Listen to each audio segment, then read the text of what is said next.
Chère maman, en cette nouvelle rentrée, j'aimerais vous encourager. Cette rentrée, c'est vrai, est spéciale à cause de la Covid-19, mais aussi la perte des valeurs de notre société, la crise économique. Il y a devant nous beaucoup d'incertitudes et d'inconnus. L'avenir est incertain.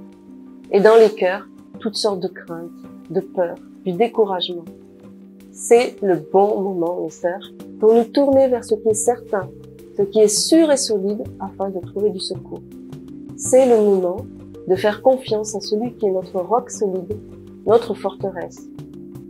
Si les temps ont changé, Dieu, lui, n'a pas changé, mes sœurs. Il est le même aujourd'hui, qu'hier et que demain. Ses promesses restent vraies. Il nous donne toujours sa paix. Son joug est toujours doux et son fardeau léger. Si deux s'accordent pour prier, il est toujours prêt à exaucer. Celui qui demande reçoit toujours. Celui qui croit verra la gloire de Dieu.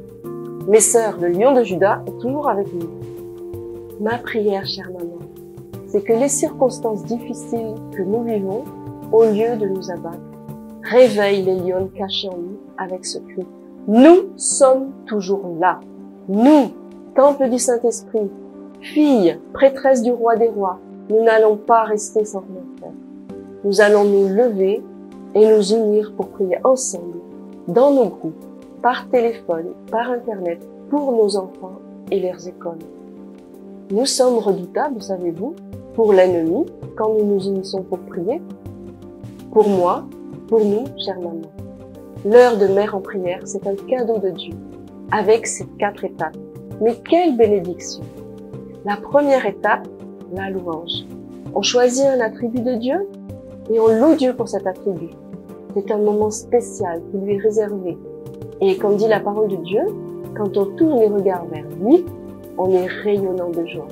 Notre foi s'en trouve fortifiée et notre connaissance de Dieu peut progresser. La deuxième étape, la confession.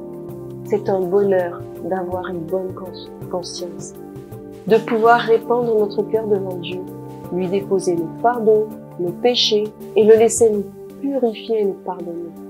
Quel bonheur de savoir que rien ne va faire obstacle à l'exaucement de nos prières. Vient la troisième étape, la reconnaissance. Quelle bénédiction cette étape-là aussi. C'est le moment où nous partageons toutes les bénédictions que nous avons reçues par les exaucements dans la semaine et nous disons merci. Cela nous apprend à cultiver la gratitude et un esprit de contentement. Vient la quatrième étape, l'intercession avec la parole de Dieu. Quelle puissance, mes amis, être au moins 2 pour demander à Dieu une chose en utilisant sa parole. Prier avec la parole de Dieu, c'est être sûr de prier selon sa volonté. Quelle grâce! Nous pouvons chacune répandre notre cœur devant Dieu, nous laisser inspirer dans nos prières les unes des autres, et Dieu nous entend. Cette heure de prière est puissante, mes sœurs. Elle est une bénédiction pour nous. Elle a son impact dans la vie de nos enfants et des écoles, et cela dépasse ce que nous pouvons réaliser. Dieu veut faire au travers de la prière infiniment au-delà de ce que nous demandons ou même pensons.